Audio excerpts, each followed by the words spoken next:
ফেসবুকে স্ট্যাটাস দিয়েছে, উনি একটা মহান নেতা।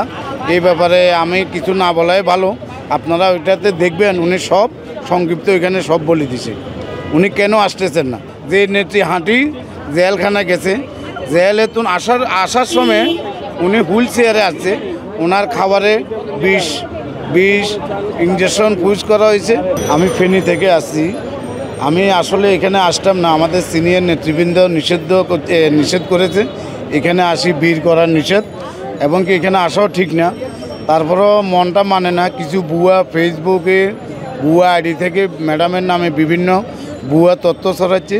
এই কারণে আমি ফেনী থেকে আর থাকতে পারলাম না, রাত্রে আমার ঘুম হয় না, খাওয়া দাওয়া বন্ধ। এই কারণে আমাদের নেত্রী আমাদের নেত্রী বললে ভুল হইবে, উনি 18 কোটি মানুষের নেত্রী, এখন উনি সারা বাংলাদেশের নেত্রী। দেখেন আজকে কটা দিন আপনারাও দেখতেছেন মিডিয়াতে, চোখ খুললে দেখি দলমল নির্বিশেষে সকল সকল নেতৃবৃন্দ বিভিন্ন দলের সবাই ওনার জন্য দোয়া চাইতেছে।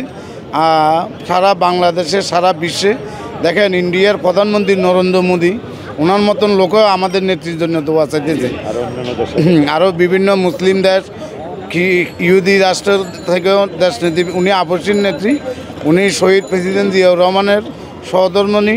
জিয়াউর রহমান যেরকম সারা বাংলাদেশে যেভাবে সাধারণ মানুষ মাঠে ঘাটে গ্রামে যেভাবে গ্রহণযোগ্যতা পেয়েছিল, ঠিক ওই আমাদের নেত্রী দেশনেত্রী বেগম খালেদা জিয়া আমাদের নেত্রী, উনি ওইভাবে দেশটা চালাইছে।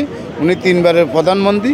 আমরা আশা করব মহান আল্লাহর কাছে আমরা প্রার্থনা করি, দোয়া করি, আল্লাহ যেন ম্যাডামকে আরেকটা বার আমাদের 18 কোটি মানুষ এই সারা বাংলাদেশের সার্বভৌমত্ব রক্ষার জন্য আরেকটা বার ওনার আল্লাহর কুদরতির মাধ্যমে আল্লাহ ম্যাডামকে দেশনেত্রী বেগম খালেদা জিয়াকে আল্লাহ কোনো কুদরতির মাধ্যমে আল্লাহ যাতে ন্যাক হায়াত দান করে, উনি আমাদের মাঝে সুস্থ হয়ে দেশবাসীর কাছে আমরা দোয়া চাই, আমরাও দোয়া করি আল্লাহ যেন আমাদের নেত্রীকে, এই মহান নেত্রীকে, আপসীর নেত্রীকে আল্লাহ আমাদের মাঝে ফিরে আনে।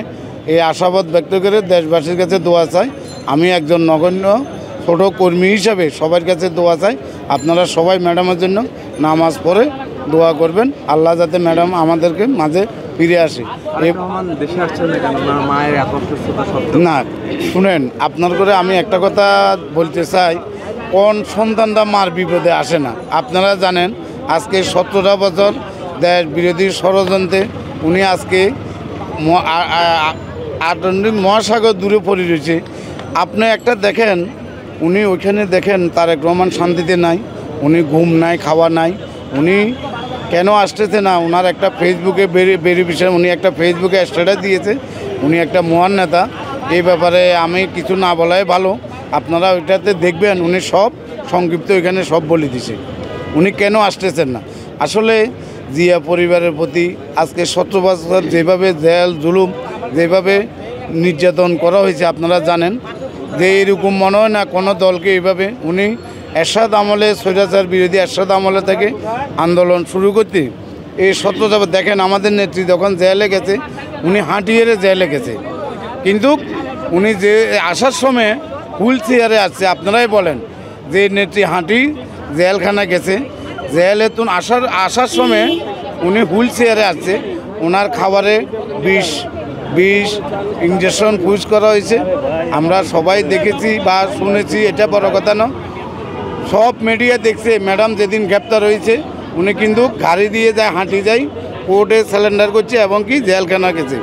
কিন্তু আজকে দুঃখের বিষয়, এই ফাঁসির সরকার শেখ হাসিনা এই আমার এই নেত্রীর এই অসুস্থতার কারণে দায়। যাক, আল্লাহর গজব আল্লাহ দেখি গেছে। ম্যাডাম মৃত্যুর আগে এই শেখ হাসিনা স্বৈরাচার এই দেশটাকে কীভাবে পালাচ্ছে দেখেন। শেখ হাসিনা 17 বছর ক্ষমতা ছিল, কোনো একটা লোক তার জন্য আক্ষেপ করে নাই, সবাই বলছে আলহামদুলিল্লাহ উনি বিপদ পার হয়েছে। আর আজকে দেখেন আমাদের নেত্রী দেশনেত্রী বেগম খালেদা জিয়ার জন্য 18 কোটি মানুষ, সারা বাংলাদেশের শ্রমিক মেহনতি মানুষ সবাই একযোগে দোয়া চাইতেছে, আমরাও দোয়া চাই। আমি একজন ক্ষুদ্র কর্মী হিসাবে আমি দেশবাসীর কাছে আমার নেত্রী দেশনেত্রী বেগম খালেদা জিয়ার জন্য আমরা দোয়া চাই, আল্লাহ যাতে ওনাকে আল্লাহর কুদরতি অশেষ রহমতে যাতে উনি সুস্থ হয়ে আমাদের মাঝে ফিরে আসে। ইনশাল্লাহ আমি আশাবাদ ব্যক্ত করি, আমি একজন ক্ষুদ্র কর্মী, উনি আগামীতে প্রধানমন্ত্রী হবে, ওই আমাদের 18 কোটি মানুষ এই বাংলাদেশকে সার্বভৌমত্ব উনি রক্ষা করবে ইনশাল্লাহ। সবাই দোয়া করবেন। আসসালামু আলাইকুম।